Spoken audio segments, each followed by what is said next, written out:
Buenas tardes, bienvenidos a todos. Perdón por el retraso, pequeños problemas técnicos, pero ya estamos en directo para hablar de lo que estamos hablando hoy.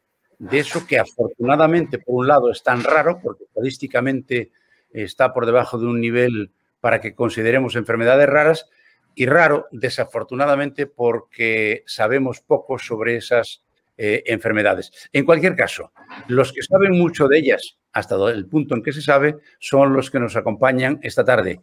Y el primero que va a contarnos durante 5 minutos lo que él quiera es el doctor Julio Zarco. Julio, cuando quieras, adelante. Quítate el mute. Muy bien, pues nada, muchísimas gracias, Ignacio. Buenas tardes a todos, a todas. Y bueno, me dejan un poco la responsabilidad de abrir fuego, digamos, en el sentido metafórico del término, en una sesión sobre enfermedades poco frecuentes, enfermedades raras, un poco tratando de aportar un poco la visión, digamos, desde el punto de vista de la gestión, ¿no?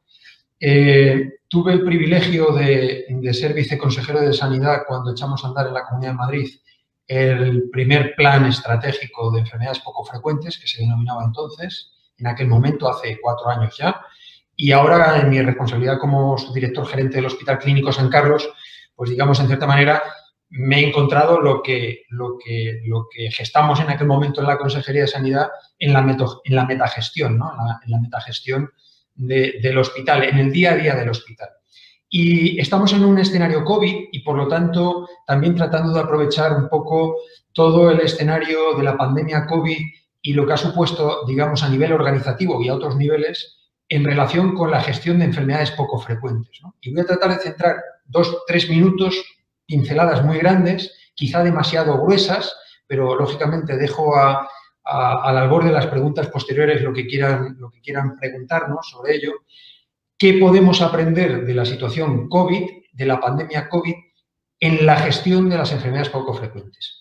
Y quiero destacar un poco la reivindicación lícita y lógica que durante mucho tiempo, muchísimos años, tanto todas las asociaciones de enfermedades poco frecuentes y muy especialmente las grandes plataformas como es FEDER o INDEF han reivindicado, entre otras muchísimas cosas, sobre la gestión de las enfermedades poco frecuentes, ¿no?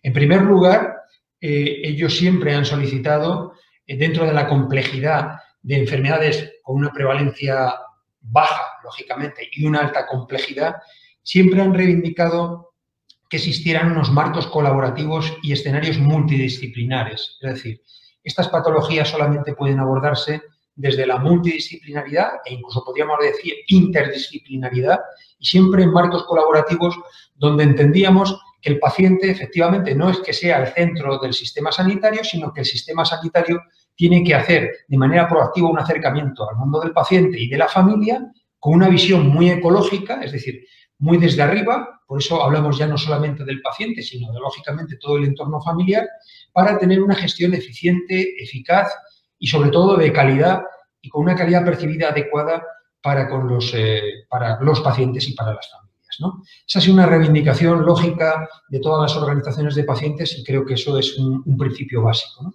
Igualmente, que esto solamente exige una transversalidad en las acciones. También se ha hablado muchísimo sobre el tema del gestor del caso, es decir, este tipo de patologías solamente pueden abordarse desde un punto de vista transversal, interdisciplinar, pero tratando de que toda la información esté integrada de alguna manera y para que esa información esté integrada, lógicamente tiene que haber un gestor del caso que operativice y, en cierta manera, movilice los recursos, movilice sobre todo la información en dos sentidos, desde el paciente y la familia hacia los dispositivos sanitarios y también desde los dispositivos sanitarios, lógicamente, hacia el paciente y la familia.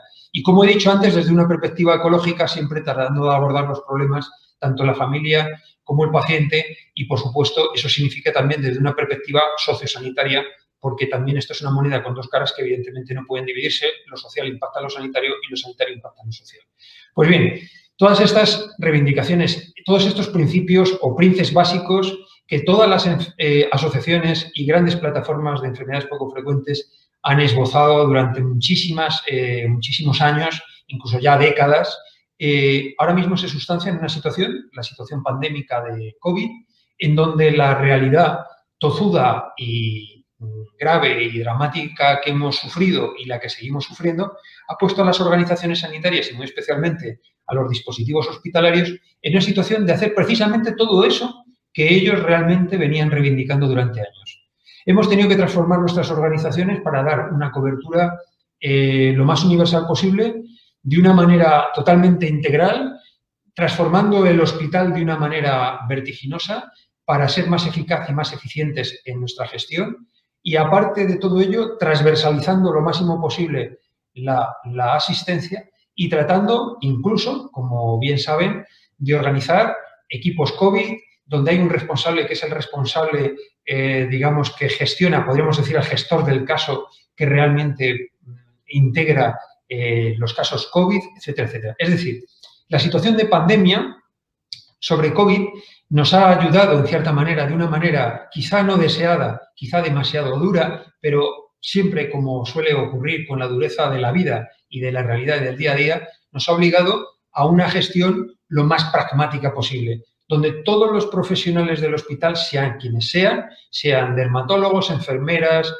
trabajadores sociales, se han puesto a trabajar en objetivos comunes, tratando de priorizar el caso, tratando de priorizar lo máximo posible la resolución del caso y tratando de, en cierta manera, de gestionarlo de una manera muy compartida y, lógicamente, eso entronca directamente con la gestión que pretendemos hacer con las enfermedades poco frecuentes. Enfermedades poco frecuentes que quizá en la organización del día a día de nuestros hospitales todavía sigue teniendo un trato muy fragmentado, donde todavía la parte social y la sanitaria a veces caminan en paralelo y no de manera conjunta, y donde también, evidentemente, se desperdicia muchos recursos humanos, recursos económicos, recursos de conocimiento, que es un tema muy importante que me imagino que el resto de los compañeros de tertulia van a esbozar y que realmente no podemos perder. Tenemos que aquilatar la experiencia, tenemos que concentrarla y tenemos que aprender de ella.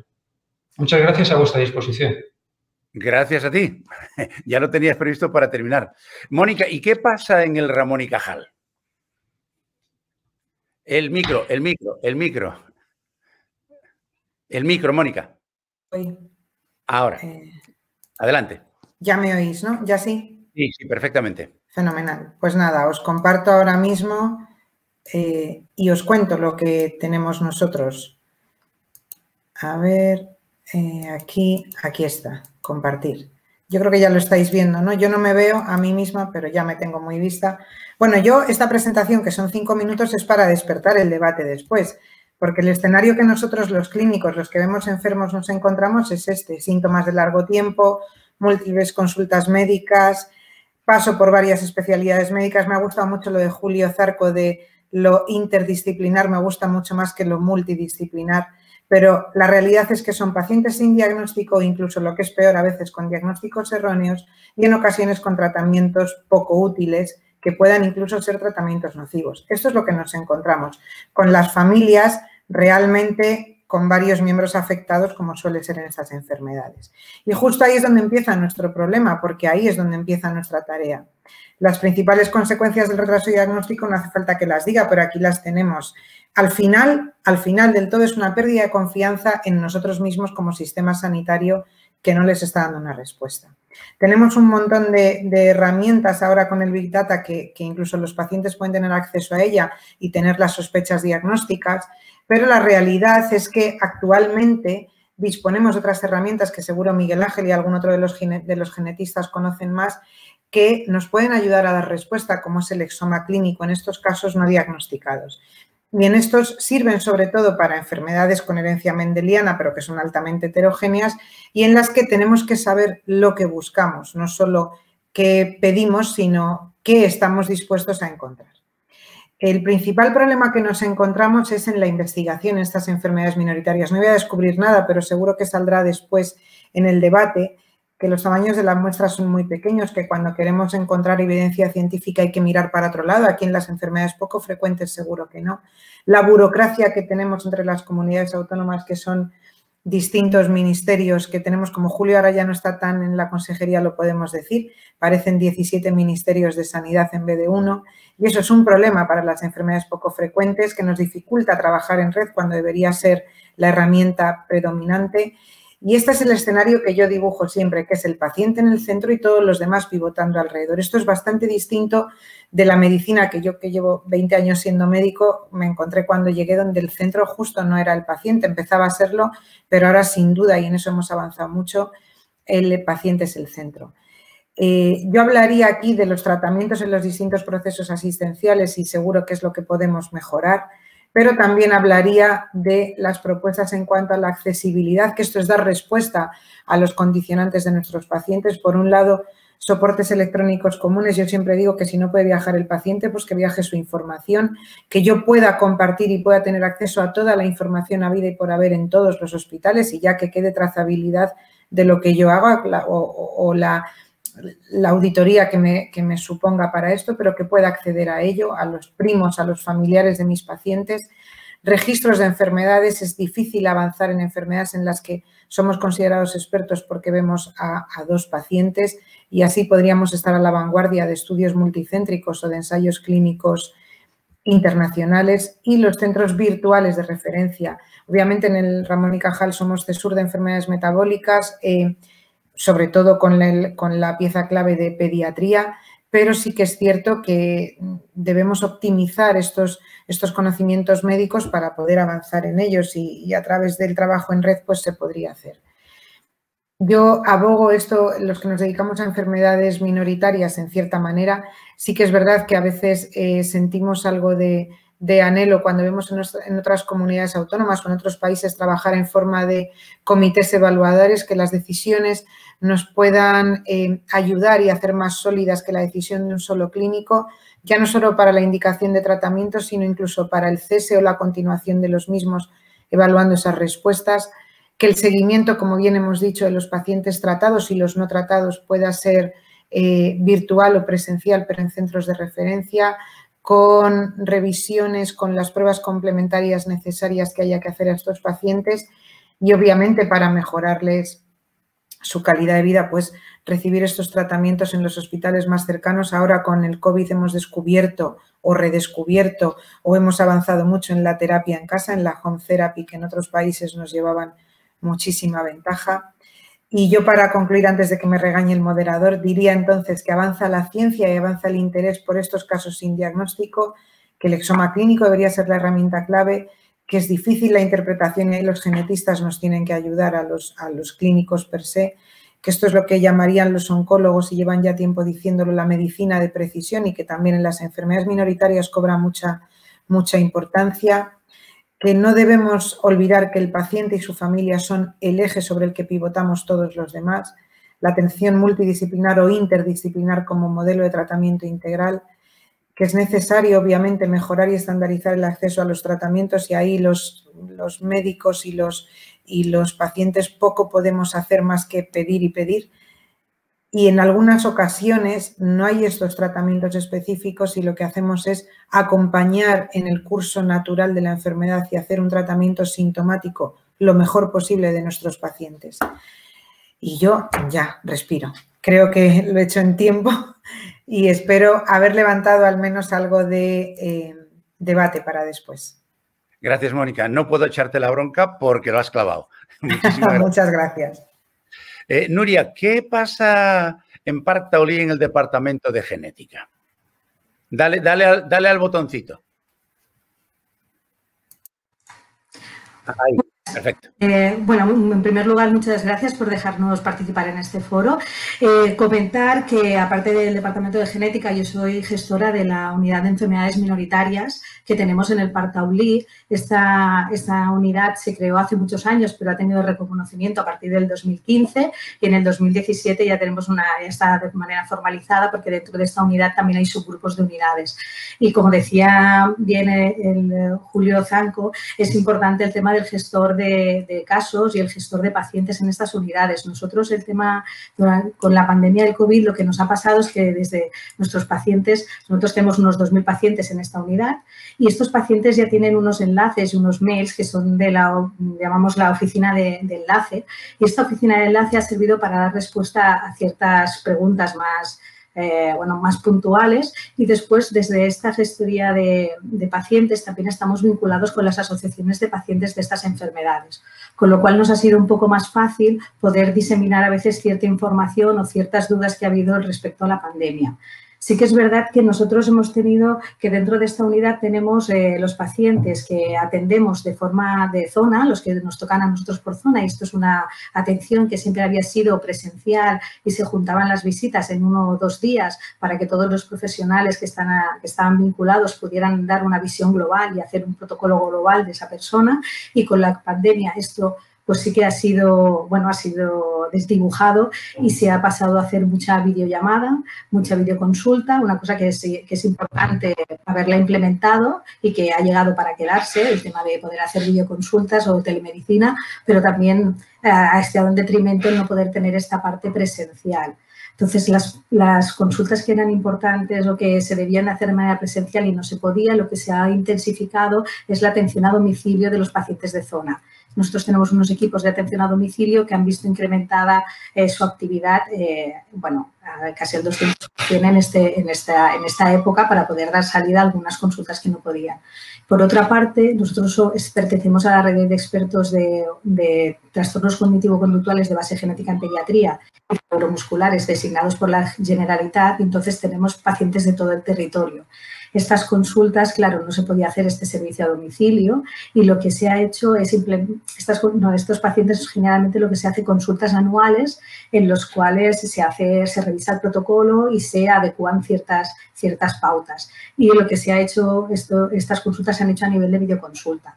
Estas familias, por una parte, se han visto beneficiadas en el sentido de no tener que hacer desplazamientos, ¿no?, con enfermedades de discapacidad intelectual o con enfermedades neuromusculares que también tienen su complejidad en el movimiento, pero por otro lado han perdido el poder tener esta multidisciplinaridad o interdisciplinar de la que hablaban antes tanto Mónica como Julio, que es parte de esta atención integral y personalizada, ¿no?, que se intenta hacer en estas enfermedades minoritarias o poco frecuentes, porque cada paciente al final tiene su enfermedad, pero también tiene otras cosas que condicionan a su protocolo, y entonces es importante poderlos abordar desde todos los especialistas. Esto a nivel de la atención que hemos tenido. Por otro lado, el tema del COVID, ¿no?, el poder hacer que haya muchas farmacéuticas o mucha industria que se haya puesto en terapias génicas. Nosotros hace un año ya estamos con un proyecto estamos dentro de un estudio de investigación de fase 1 de terapia génica para uno de los síndromes que tenemos como centro experto, que es el síndrome de Angelman, y lo que nos pasa es que lo tenemos que hacer a nivel internacional, de varios países, porque justamente la terapia génica es para condiciones genéticas con una causa específica, y lo que nos pasa es que el síndrome de Angelman tiene diferentes causas por las cuales puede provocarse, y esta terapia solo puede ser utilizada por un pequeño grupo de ellos, con lo cual ya son enfermedades poco frecuentes, encima tenemos que dividir los pacientes que tenemos, con lo cual ha tenido que ser, son proyectos que tienen que ser por parte de muchos países para poder tener un volumen de pacientes adecuado. Entonces, y hay pocas industrias que se atrevan con este tipo de terapias. Entonces, que todas, por gracias o por culpa del COVID y la pandemia, hayan cogido este know-how en terapia génica y de RNA mensajero, y ahora ya tengan la manera de tanto la infraestructura como el conocimiento para poder desarrollar terapias en este sentido. A veces también nosotros lo vemos como una oportunidad que el momento que haya pasado la pandemia se podrá coger esta información y este conocimiento y derivar hacia terapias génicas de las enfermedades poco frecuentes, que al final son el 80% tienen causa genética, con lo cual la terapia génica es lo que nos puede dar la respuesta aquí, ¿no? Y esto se puede hacer en centros de expertos donde se pueda agrupar a un volumen de pacientes adecuado y que haya profesionales que puedan llevarlos a cabo. En este sentido, pues es esto, ¿no?, que sí que puede haber una ventaja en el conocimiento. Simplemente esto, que creemos que ellos, sí que es verdad que las asociaciones nos comentan que han perdido parte de esta asistencia que tenían con nosotros tan cercana, por culpa de COVID, que han ganado la parte que sea todo lo que es telemedicina para minimizar desplazamientos y que al final tendrá que ser una cuestión mixta y que esperemos que el aprendizaje que hayamos tenido con las terapias génicas se pueda aplicar más adelante a todas estas enfermedades. Por nuestra parte, nada más. Muchísimas gracias. Qué bien, qué maravilla. Luego no me echan a mí la bronca porque vamos perfectamente en tiempo. Bueno, Miguel Ángel Moreno Pelayo, y en tu hospital, en el Ramón y Cajal, ¿qué pasa con el departamento de genética? ¿Qué es lo que estáis haciendo y qué es lo que os gustaría poder hacer, que es lo más difícil? Dale al micro, Miguel. Dale al micro, Miguel Ángel. Bueno, buenas tardes a todos. Un coloquio muy, muy interesante. Gracias por la invitación. Bueno, como ya Mónica ha apuntado, yo solo quiero abundar en el hecho de que lo primero que los profesionales hemos tenido que hacer es adaptarnos a la situación.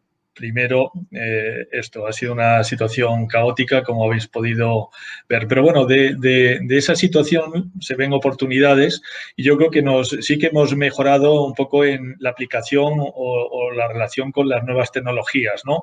Lo que nos ha permitido, pues a lo mejor eso, hacer la teleasistencia o hacia estos pacientes, ¿no? Sí que es cierto que pues, estos pacientes, al menos nosotros, se han visto reducido casi en un 25% las primeras visitas, ¿no? Es decir, son enfermedades raras, entre el miedo al COVID, la falta bueno, pues incluso de permisos, ¿no? Para poder asistir por el escenario en el que estábamos. Sin embargo, como un servicio de genética con varias patas, sí que hemos seguido trabajando en el diagnóstico, implementando y haciendo transferencia tecnológica.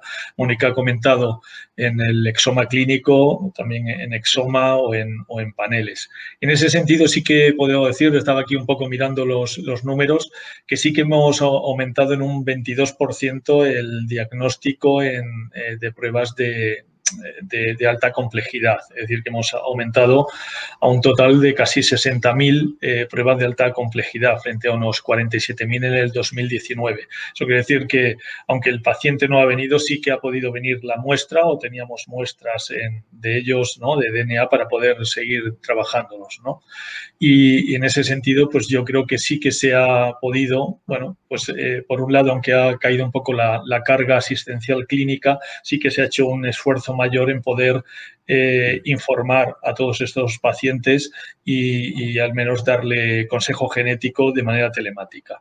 Claramente, pues bueno, se pierde la parte de multidisciplinaridad, ¿no? Yo siempre hablo de binomios o polinomios de conocimiento que son fundamentales, ¿no? Ahora estamos trabajando pues tanto en cardio, neuro, es decir, todo lo que son enfermedades raras en el espectro neurológico, neurosensorial, y cada vez más avanzamos en generar datos y lo que es cada vez más importante es podernos sentar a hacer grupos de trabajo y reorientarnos mutuamente, ¿no? Entre lo que es la parte clínica o la afiliación clínica y las variantes que estamos encontrando, ¿no?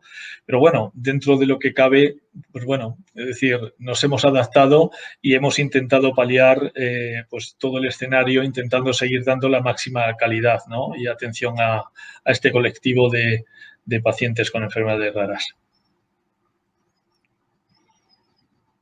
Ya, no te he oído lo último. Sí, ya, yo por mí, ya, esa era la primera introducción. Perfecto. Perfecto, muchísimas gracias. Bueno, pues nos queda ahora que nos cuente Julio García Pondal, desde el Patronato de la Fundación para la Investigación Biomédica en Puerta Hierro. ¿Cómo lo llevan ahí? Julio, dale al micro para que te escuchemos. Sí, y estaba intentando compartir que estaban ahí en producción, Álvaro, intentando, porque desde aquí no puedo poner la presentación, y si puede ponérmela, que antes ha hecho la prueba. Muy bien, muchas gracias. Bueno, en primer lugar, mientras pone la presentación, dar las gracias a la Fundación Bamberg, como no puede ser de otra manera. No sé si la están viendo. Estamos en ello. Todavía no, pero estamos en ello. Ahora vuelve otra vez a ver. Ahora, se entra y sale. A ver. Ahora va. Ahora va, pues voy a ver la presentación. Ahora la están viendo, ¿no? Sí. Vale, pues empiezo. Bueno, en primer lugar, como no puede ser de otra manera, dar las gracias a la Fundación Bamberg por la invitación a esta jornada sobre enfermedades raras y sobre todo para contar lo que me han pedido, que es la experiencia de la Fundación de Investigación del Hospital Puerta de Hierro junto con el Instituto de Investigación de Enfermedades Raras del Instituto de Salud Carlos III en cuanto a casos sin diagnóstico, que es la peculiaridad que nosotros hacemos aquí en el hospital. No les voy a dar datos que ya creo que todos conocemos, pero vamos muy por encima, la existencia o la prevalencia de 5 casos por cada 10.000 personas.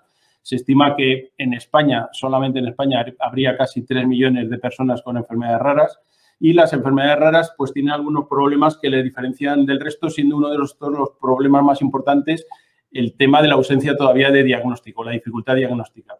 Esto implica retrasos en muchos de los casos de más de 5 años para llegar al diagnóstico, lo que conlleva durante este periodo pues ausencia de criterios de manejo de estos pacientes, problemas familiares y sociales y muchas dificultades más añadidas, como es conocer la evolución y el pronóstico de estos pacientes y, por lo tanto, mientras no haya diagnóstico, además, la imposibilidad de buscar tratamientos. Como bien saben la mayoría, pues el Consorcio Internacional de Investigación de Enfermedades Raras reconoce que el primer paso debería ser diagnosticar a los pacientes en el menor tiempo posible y se habla de que el objetivo fuese por lo menos menos de un año. Y en aquellos casos complejos donde este tiempo o este objetivo es imposible, por lo menos compartir los datos de estos pacientes para intentar aumentar el conocimiento de la enfermedad y alcanzar un diagnóstico que pueda ser aplicable a todos los pacientes con un fenotipo o genotipo similar pues en el mundo, ¿no? Como saben, en el año 2008 Estados Unidos pues lanzó un programa importante orientado a los casos sin diagnóstico que rápidamente monta una red en el país, en Estados Unidos, y a finales de 2014 además establece la rama internacional de este grupo. Desde el año 2014 el propio Instituto de Investigación de Enfermedades Raras del Instituto de Salud Carlos III se sumó a esta red internacional y adoptando sus criterios y adaptándolos a su propia situación aquí en España. El Instituto de Investigación de Enfermedades Raras del Instituto de Salud Carlos III y el Hospital Universitario Puerta de Hierro, a través de la Fundación para la Investigación Biomédica, pues firman un acuerdo de colaboración en julio del 2015 orientado a la orientación de los casos de enfermedades raras sin diagnóstico, estableciendo pues una estrecha colaboración para correlacionar el estudio del cuadro clínico, es decir, el fenotipo, estudiándolo en profundidad con las nuevas técnicas genómicas y los estudios funcionales que requieren demostrar pues, la patogenicidad de alguna variante concreta. Los servicios implicados, pues al tratarse de pacientes de todas las edades, pues el hospital incluyó a los servicios de pediatría de casos más prevalentes sin diagnóstico, como son neuropediatría, endocrinología, gastroenterología, para el tema pediátrico, como decía, y medicina interna y neurología para los pacientes adultos. También se añadió la unidad de genética y de bioquímica del hospital. Estos servicios establecieron un día fijo al mes para atender a estos pacientes, si bien otras especialidades también estarían implicadas, lo harían en función de las características de cada caso y de las necesidades. Por parte del Instituto de Investigación de Enfermedades Raras, pues aportaba las unidades clínico-epidemiológicas, de diagnóstico genético, de genética molecular y de malformaciones congénitas, pues, y así como el Biobanco Nacional de Enfermedades Raras, el registro de pacientes de enfermedades raras y las unidades ya transversales de bioinformática y la unidad de genómica. Desde el inicio de este convenio, pues han venido celebrando sesiones clínicas bimensuales, presenciales en la sede del hospital, que si bien es cierto y como todos sabemos, durante el año 2020 pues han sido interrumpidas y suspendidas por la pandemia, por la imposibilidad de movilizarse los pacientes, pero personal del Instituto de Investigación de Enfermedades Raras ha asistido a diferentes sesiones y revisiones de casos en el hospital para ayudar a clarificar, por ejemplo, diferentes dismorfias, particularmente de niños. Los casos estudiados, pues a lo largo de estos últimos años, los 4 años que llevamos de actividad, el número de casos estudiados en el hospital se ha limitado a aquellos casos más complejos y con más años sin diagnóstico. Filtrados, han sido siempre seleccionados y filtrados por el Instituto de Investigación de Enfermedades Raras, aunque se han visto también casos de otras provincias y otras comunidades autónomas, aun siendo, es verdad, la mayoría de la Comunidad de Madrid. Si bien otros hospitales también han colaborado, hospitales de la Comunidad de Madrid han colaborado con este programa sin que los casos se hayan necesitado ni trasladar al hospital ni trasladar a otros hospitales. Así tenemos experiencias de comunicación con el Hospital 12 de Octubre, con el Niño Jesús y también con el Hospital La Paz. Aunque los casos de otras comunidades autónomas eran invitados a acudir a las consultas de casos sin diagnósticos de nuestro hospital, como ya se ha comentado antes, hay numerosas dificultades administrativas por parte de las comunidades autónomas para facilitar ese trámite denominado SIFCO para poder acudir a estas consultas. Lo que ha limitado, lógicamente, está limitando el número de casos de esta colaboración. Si bien aquellos casos de interés vistos en el programa, pero que pertenecientes a otras comunidades autónomas no han permitido que acudiesen, digamos, presencialmente, sí que han sido tratados en estas sesiones bimensuales para conocimiento general de todas las partes. Como pueden ver aquí, en la estadística, pues tenemos 31 pacientes pediátricos, 41 pendientes de extracción todavía de muestras, 4 con resultado negativo. Tras el estudio genético, siguen sin diagnóstico, 11 con un estudio genético en el que está en este momento en proceso y 12 diagnosticados. Generalmente han sido todos casos muy complejos, algunos con mutaciones nuevas. En el tema de los adultos, pues tenemos en curso 16 adultos, de los cuales 2 están pendientes de cita todavía en medicina interna, 2 en los que se descarta el estudio genético tras su evaluación clínica en el hospital y, por lo tanto, no considerados enfermedades raras, y 3 considerados como enfermedades simuladas y que, en cualquier caso, por lo tanto, tampoco se trataría de enfermedades raras. 9 en este momento están con un resultado negativo tras el estudio genético y, por lo tanto, siguen sin estudio en este momento. Un minutito. Esta es la última y con esta termino. Pues el futuro. El futuro nosotros pensamos, el convenio de colaboración está en este momento en fase de renovación. Pensamos que la posibilidad de crear una unidad mixta entre las dos instituciones sería lo más aconsejable, aunque tiene sus dificultades también administrativas. Se va a continuar con el filtrado de casos tanto pediátricos como adultos por parte del Instituto de Investigación de Enfermedades Raras.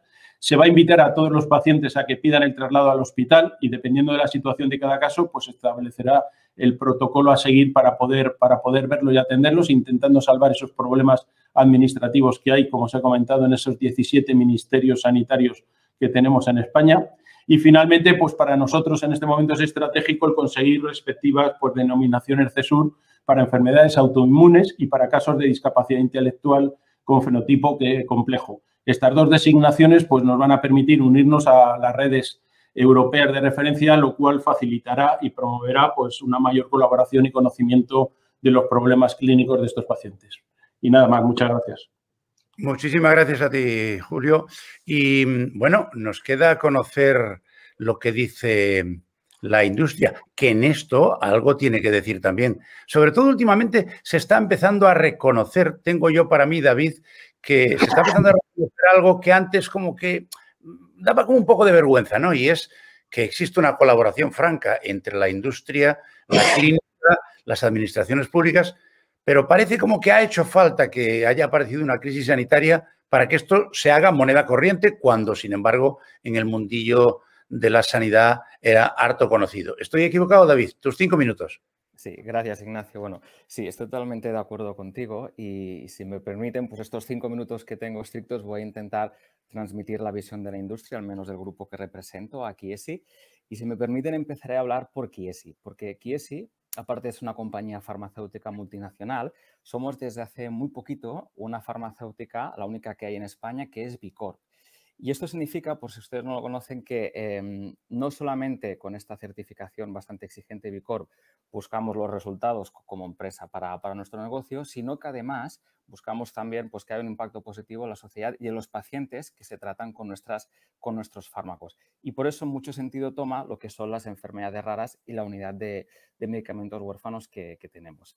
Entonces, me gustaría aportar unos datos para que luego el debate sea más vivo de la visión que tenemos. Y me gustaría empezar por respondiendo a la pregunta de esta mesa redonda, ¿no? Si las enfermedades raras han sido las más beneficiadas. Me gustaría aportar unos datos que salieron muy poquito después de empezar la pandemia, sobre mayo del año pasado. Hubo una publicación de diferentes investigadores europeos donde ya se ponía en evidencia, donde para diferentes enfermedades lisosomales, como Gaucher y Fabry, ya se estaba viendo las dificultades que habían para diagnosticar nuevos casos, porque los pacientes no podían ir al hospital, etcétera, ¿no? Y es una publicación muy interesante si quieren leerla, investigadores españoles. Y luego se complementó en noviembre del 2020 con lo que publicó FEDER, que antes Julio Zarco ha hecho mención, sobre los datos de cómo la epidemia, cómo la pandemia estaba afectando a los pacientes con enfermedades raras. Y ahí ya veíamos pues, que aproximadamente un 30% de los pacientes dicen que se había interrumpido su acceso al tratamiento o a las técnicas de diagnóstico. Por lo tanto, en general, yo creo que en este sentido pues, se han visto afectados los pacientes con enfermedades raras. Si hablamos un poquito más de temas de industria, me gustaría hacer referencia a un informe que la patronal de los laboratorios de medicamentos huérfanos, AELMU, publicó a finales de febrero de este año, del 2021. Me gustaría comentar dos datos que son interesantes y nos indican ya lo que debemos seguir trabajando y mejorar junto a las administraciones, ¿no? Industria y administraciones. El año pasado, en el 2020, se aprobaron solo 5 medicamentos huérfanos en España. Solo 5 tuvieron financiación de precio reembolso versus 9 que se aprobaron en 2019. Por lo tanto, ya la pandemia de una manera u otra afectó, ¿no?, a la aprobación de financiación de nuevos medicamentos huérfanos en España. Pero además, si miran este informe, hay otro dato que se ha visto, que durante el 2020 el tiempo de aprobación de los medicamentos huérfanos en España, desde que se obtiene Código Nacional hasta que se obtiene las condiciones de precio reembolso, la media estaba en 33 meses. Entonces, no solamente afectó de que había menos medicamentos que se pudieron aprobar, sino que además se tardaba más tiempo en aprobar, ¿no? Yo creo que esto es un área de mejora en los próximos tiempos, tanto industria como administraciones, porque al final aquí el principal perjudicado es el paciente que no tiene acceso a los tratamientos, eso desde luego. Luego, a nivel de legislación, comentar de dos aspectos. El año pasado, la Comunidad Europea puso a consulta pública y investigación las 2 directrices europeas que hay de medicación huérfana, tanto la del 2000 como el 2006. Es bueno que se evalúe el impacto y qué se puede mejorar en aras de mejorar el acceso a los medicamentos a los pacientes con enfermedades raras, pero siempre hay que tener en cuenta que con estas dos directrices se han conseguido muchos avances en cuanto a los ensayos clínicos, en cuanto a nuevos medicamentos disponibles. Por lo tanto, ahora habrá que ver un poco cómo a principios del 2022 se publican los nuevos cambios que se proponen, pero sobre todo estemos al tanto de que esto no bloquee, ¿no?, ni pare todo lo que se han avanzado en estos 21 años, ¿no? Y luego a nivel español se publicó una nueva, digamos, manera para realizar los IPTs. Creo que esto es bueno, ¿no? Siempre que se pueda mejorar y agilizar los trámites de los IPTs es algo muy positivo, viendo en cuenta de que algún nodo se va a crear pues, específico para enfermedades raras. Aquí lo que sí que habría que tener en cuenta, y algunos de ustedes ya lo han comentado, es que realmente cuando se genere estos IPTs y se tenga en cuenta la evaluación terapéutica de estos IPTs, se tenga en cuenta realmente pues, a los expertos y a los centros de referencia, que muchos de ustedes pues ya lo son, ¿no?, para poder evaluar informes lo más adecuados posible. Y ya termino, Ignacio, con un dato que a mí personalmente me llena de ilusión, que es en España hay unos 700 ensayos clínicos destinados a enfermedades raras, un 20% del total. Y este dato, pues yo creo que nos aporta a todos ilusión y esperanza, porque al final estos ensayos clínicos, si hacemos bien el trabajo, tanto industria, médicos, investigadores y administración, al final acabarán en medicamentos huérfanos que estarán disponibles para los pacientes que sufren enfermedades raras. Y yo creo que esto es un dato muy importante que no debemos olvidar. Y poca cosa más, Ignacio, disponible para las preguntas y comentarios. Gracias.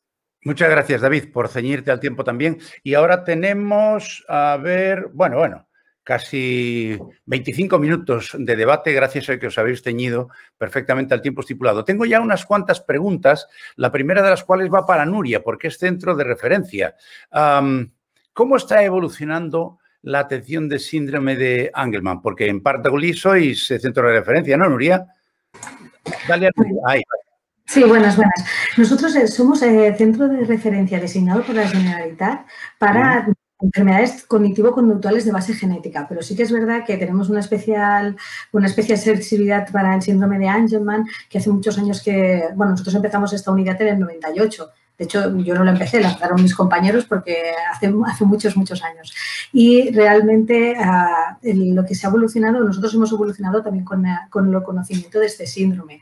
Inicialmente, lo que se hacía era hacer un diagnóstico lo más temprano posible, y actualmente estamos haciendo un tratamiento asistencial, tanto de traumatología como a nivel de neurología, para todas las epilepsias, para todo el tema de polisomnografías, para ver cómo tienen el sueño estos pacientes. Entonces, el ser centro de referencia viene también dado por el volumen de pacientes que hay y el conocimiento que se tiene de ellos. Entonces, somos centro de referencia por el volumen y por el conocimiento y también por el tema de toda la investigación. Nosotros hacemos proyectos de investigación de esta enfermedad y el tratamiento a día de hoy, ya os digo, es un tratamiento de lo que hemos ido conociendo a través del avance de la enfermedad, porque ahora ya no tenemos solo niños y pediátricos, sino tenemos adultos con este síndrome y hemos aprendido mucho de cómo tener que tratarlos. Pero sí que es verdad que la terapia como tal, ahora justo el año pasado pudimos empezar en un proyecto de fase 1, o sea que tenemos muchas esperanzas, pero todavía tratamiento para la enfermedad no lo tenemos. Bueno, Mónica, prepárate porque esta va para ti y tiene tela. La hace Maite Merino y dice, a ver, ¿cómo haríamos para conseguir que la comunicación de las historias clínicas entre las comunidades sea efectiva? Porque, vamos, ya es difícil acceder entre provincias de la misma comunidad autónoma, además hay que comunicarle interés al Departamento de Sanidad, etcétera, etcétera, etcétera. ¿Cómo se arregla eso, Mónica? ¿O cómo se podría arreglar? Porque ya bastantes dificultades hay, incluso para la comunicación de las historias clínicas habituales entre comunidades. Imagínate para esto, claro. Claro, bueno, y no tenemos en cuenta que yo he calculado que cerca del 20% de los pacientes con enfermedades raras no se hablan con sus familias. Eso es todavía peor. Entonces, bueno, básicamente yo no tengo la solución como médico que ve enfermos, pero creo que debe ser mucho más sencilla de lo que nos lo hacen ver. Es decir, yo creo que es absolutamente necesario que quede trazabilidad de todo lo que hacemos, pero que no es admisible. Y claro, Maite plantea una pregunta que es que va a la raíz del problema. ¿Cómo puede ser que yo, por ejemplo, en Madrid, que es una comunidad territorialmente muy pequeña, tengamos como al menos 2, yo creo que hasta 3, sistemas de historia clínica electrónica? Para los que vemos enfermos no se entiende. Probablemente haya razones más allá de las que usamos los clínicos que vemos pacientes, pero ni para nosotros ni para nuestros pacientes es entendible, porque yo debería tener acceso hasta el último cultivo del último ingreso de mi paciente o de los primos de mi paciente si me dan autorización expresa. Entonces yo comparto con Maite que casi es una reflexión, pero creo que se debería poder solucionar. Nosotros a través de las sociedades científicas salvamos de una forma casi en el borde de la ley el compartir información de nuestros pacientes por medio de los registros, que no es otra cosa que lo que queremos hacer es conocer el curso de las enfermedades. Pero debería ser mucho más sencillo desde el punto de vista asistencial y en tiempo real en la consulta que yo pudiera tener acceso a cualquier historia clínica de mi paciente o de sus familias. No sé, yo no sé dar respuesta a esto. Yo soy médico internista, no soy gestora ni gerente de nada. A lo mejor el doctor Julio Zarco le estoy poniendo en un brete, pero a lo mejor nos podría decir cuáles son los motivos por los que no se hacen, ¿no? Porque yo creo que es una demanda de lo más casi razonable en estos pacientes que es tan poco prevalente que yo tengo que tener acceso a los primos que viven en Asturias de mis pacientes. Y no a costa de elevarlo a la consejería, elevarlo, que es una burocracia tremenda, ¿no? Lo que tenemos. Muchas gracias, Mónica. Y me la has puesto, pero vamos, para rematar de cabeza. Así que, Julio, te ha tocado por alusiones. A ver, ¿qué pasa? Primero, que nos ha costado tanto y todavía no se ha terminado en conseguir que los sistemas de información de las diferentes comunidades autónomas sean compatibles entre sí y no hay razones tecnológicas. Voy a dejar esto claro encima de la mesa. No las hay. Y la pregunta ¿es cuestión de voluntad política o qué demonios pasa, Julio? Bueno, gracias por centrarme el balón. Y yo recojo el testigo, aunque tendría que decir, yo solo sé que no sé nada, pero de lo poco que sí sé, el Ministerio de Sanidad tiene un proyecto de interoperabilidad de la historia electrónica desde hace creo que algo más de 25 años, lo cual es la demostración palpable de que realmente algo pasa. Que evidentemente esto no fluye. Es verdad que siempre se están haciendo pruebas, hay monitorización de historias clínicas, pero no termina de generalizarse y universalizarse el proyecto, ¿no? Yo creo que hay dos factores, los habéis comentado, es decir, no son nada, digamos, nada ajenos a los que estamos aquí hablando y a los que nos están escuchando. Efectivamente, todo tiene que ver con una voluntad política y también es verdad que la gestión de los sistemas de información de las distintas comunidades autónomas, ha surgido de una manera muy deslavazada, poco integrada y con poco plan estratégico previo a qué es lo que se necesita. Voy a poner el ejemplo de la Comunidad de Madrid. En la Comunidad de Madrid, efectivamente, tenemos 3 o 4 sistemas, digamos, operativos electrónicos. Se inventan soluciones informáticas muchas veces sin tener en cuenta realmente las necesidades del ciudadano y las necesidades de los profesionales. Y siempre hay alguien que te impone, digamos, un sistema electrónico. Luego el avance tecnológico hace que el siguiente grupo hospitalario haga otra innovación tecnológica y, por lo tanto, ya tenemos 2 innovaciones tecnológicas y lo que hacen los informáticos es lo que suelen hacer. Intuitivamente, pongo lo de intuitivamente entre comillas, tratar de integrar un sistema con otro, con lo cual tienen que crear una capa por encima de esas 2. Luego llega otra innovación tecnológica en un sistema informático que a lo mejor hace que ese sistema sea plus y, por lo tanto, tenemos que volver a integrar ese sistema plus con los otros 2 anteriores. Y vamos construyendo, digamos, como una forma de mecano, algo que nunca debería ser. Es una planificación, una voluntad política de quererlo hacer. Segundo, una planificación previa en función de las necesidades, vuelvo a decir, tanto de los ciudadanos como de los profesionales. Y esas 2 voces nunca se han escuchado. Cuando digo los profesionales, también estoy hablando de los gestores. No estoy hablando solamente de los profesionales, digamos, sanitarios, etcétera, etcétera, sino también de los gestores sanitarios, ¿no? Y estos son los 2 motivos fundamentales que llevan a que la situación, después de 25 años, más de 25 años, el proyecto de interoperabilidad de historia clínica electrónica del Ministerio de Sanidad siga siendo, pues eso, un pilotaje de posibles opciones. Tiene difícil arreglo esto.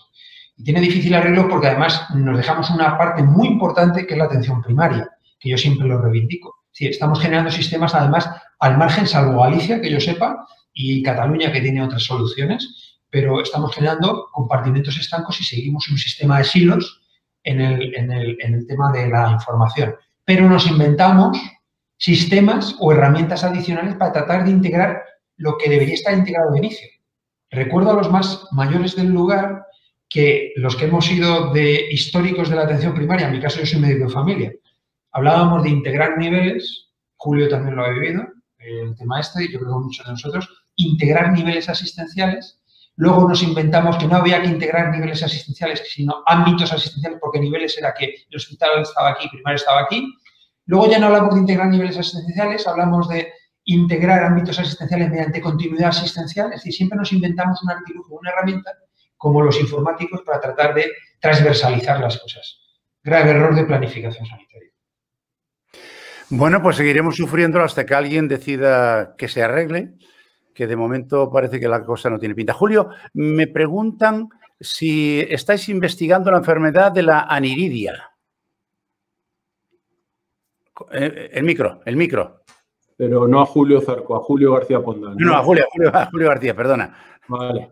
Bueno, inicialmente en el Instituto de Investigación de Enfermedades Raras sí que hay numerosas líneas de investigación de enfermedades raras. Desconozco si puntualmente en el caso de la aniridia pues hay en este momento alguna línea de investigación en aniridia.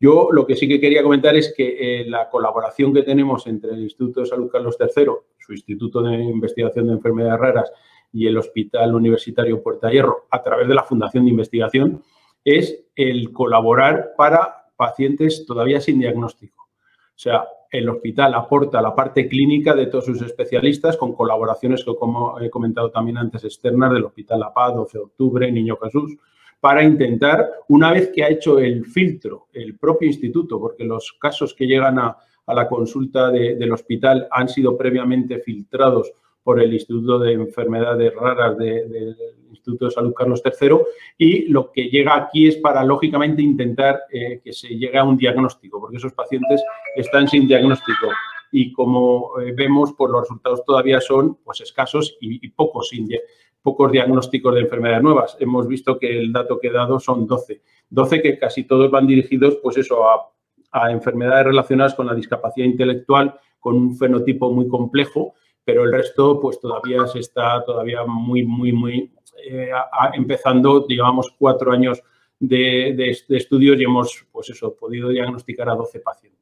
Eso, pero desconozco las líneas de investigación y en el caso concreto de la aniridia lo desconozco. Lo podría consultar y si esta persona, como veo ahí ahora a través del chat, veo que es un tema personal, familiar, pues si se dirige al instituto de investigación nuestro, pues le responderemos si hay alguna línea de investigación en ese campo. Si me lo permitís, Ignacio, por alusiones. Nosotros somos expertos en patología neurosensorial y tenemos líneas de investigación en hipoacusias hereditarias y en patología del segmento anterior del ojo, incluido aniridia. Tenemos puesto a punto ya el diagnóstico genético basado en secuenciación masiva y estamos investigando. O sea que en nuestro hospital ya lo hacemos y lo investigamos dentro del seno del CiberR al que pertenecemos y de la red Genomics de la Comunidad de Madrid. Con lo cual, pues en el ramo de Cajal poneros en contacto. Tenemos una consulta monográfica para patología neurosensorial. Respecto a lo que se ha comentado antes, creo que aparte de, bueno, sí, todo el mundo nos preguntamos por qué no están conectadas la base de datos, no solo las clínicas. Es decir, ahora hay un peregrinar de los enfermos con enfermedades raras, valga la redundancia, de hospital en hospital buscando lo primero el diagnóstico genético. Es curioso, al no tener las bases integradas, se le pueden estar haciendo en paralelo los mismos estudios con distinta calidad, con distintos resultados, malo para el sistema, malo para el propio paciente y, sobre todo, no se ha consensuado cuál es la mejor prueba. Es decir, como ejemplo, si nosotros ya podemos hacer un exoma como herramienta diagnóstica, no habría que repetirlo en otro hospital, hacerle una prueba particular. Si eso estuviese integrado y avanza el conocimiento en nuevos genes, nuevas mutaciones, se puede hacer un estudio retrospectivo sobre la base de datos de ese paciente y poder diagnosticarlo, como estamos haciendo a nivel local en nuestro hospital para las distintas patologías, en los que se es experto, ¿no? Es decir, hay 100 genes identificados, mañana hay 110, si ya está secuenciado el exoma, reanalizamos esos 10 nuevos, ¿no? Y eso es un ahorro para el sistema y es un beneficio para el paciente, sobre todo de enfermedades raras, ¿no? Es decir, que nosotros... Sabéis que el CIBER ahora comanda o parte de lo que es el proyecto IMPACT, ¿no? El Carlos III se ha dado cuenta que la medicina genómica de precisión se tiene que estructurar y articular en todo el territorio nacional. Ellos han dado el paso, estamos ahí, pues digamos los servicios de genética que investigamos, bueno, en general, digamos que eso hay que desarrollarlo, pero tiene que ir en paralelo con el ministerio. Se tienen que entender. Si no, es decir, ¿cómo va a desarrollar una estrategia de medicina genómica de precisión cuando, de momento, la especialidad de genética no está reconocida en España? ¿No? Entre otras cosas, ¿no? Pero, sobre todo, se tienen que hacer repositorios, centros de secuenciación integrados y que los expertos decidan qué es la prueba que hay que hacer, ¿no? Porque hacer ahora una secuenciación de una mutación puntual para tranquilizar al paciente cuando se sabe que la probabilidad de encontrar algo con esa mutación es peor, o sea, más difícil que te toque la lotería primitiva, estamos todos perdiendo el tiempo, ¿no? A mí me parece eso, ¿no? Y creo que no estamos para engañar a nadie, ¿no? Sino tenemos que ponernos las pilas porque ahora hay conocimiento y lo único que tenemos que estar todos en la misma línea, ¿no? Desde la parte clínica, genómica, e integrarlo todo en repositorios. En Madrid también, hace 2 años se creó el proyecto CEMAC, Centro Madrileño de Análisis Genómico, un sitio donde se están poniendo los repositorios anonimizados, ¿no?, de los pacientes. Eso va a ser muy interesante para saber qué variantes son frecuentes en población normal y en población enferma, ¿no? Y con esto aplicar inteligencia artificial.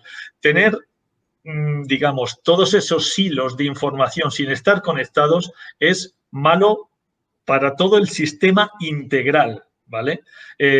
Abaratar los costes de secuenciación también será fundamental para no tener que estar descapitalizando nuestro conocimiento, mandando fuera y que al final esos datos se quedan allí y luego tenemos que comprar el conocimiento, ¿no?, de vuelta. En fin, habría que darle mucha vuelta a todo esto, ¿no? Pero bueno, quizás de los profesionales donde tenemos que hacer un poco de lobby a ver si conseguimos reorganizar y reorientar esto. Muchas gracias, Miguel Ángel. Oye, David, me pregunta Elena Yuste, ¿cuántos fármacos para enfermedades raras se aprobaron más o menos en Europa en el 20, y Francia, Italia y Portugal, y si estamos en la media en España? Bueno, interesante pregunta. Yo lo que A ver, aquí los datos que tenemos son del grupo de Zamora en el Reino Unido. Han hecho varias publicaciones en Orphanet, en el diario de Orphanet. La última es del 2019 y allí tendrá bastante detallado el porcentaje de fármacos que están disponibles y luego los que están reembolsados. En normas generales, líneas generales, Alemania es el país en el que menos tiempo se tarda en aprobar un medicamento huérfano. Prácticamente está disponible después de la autorización de EMA.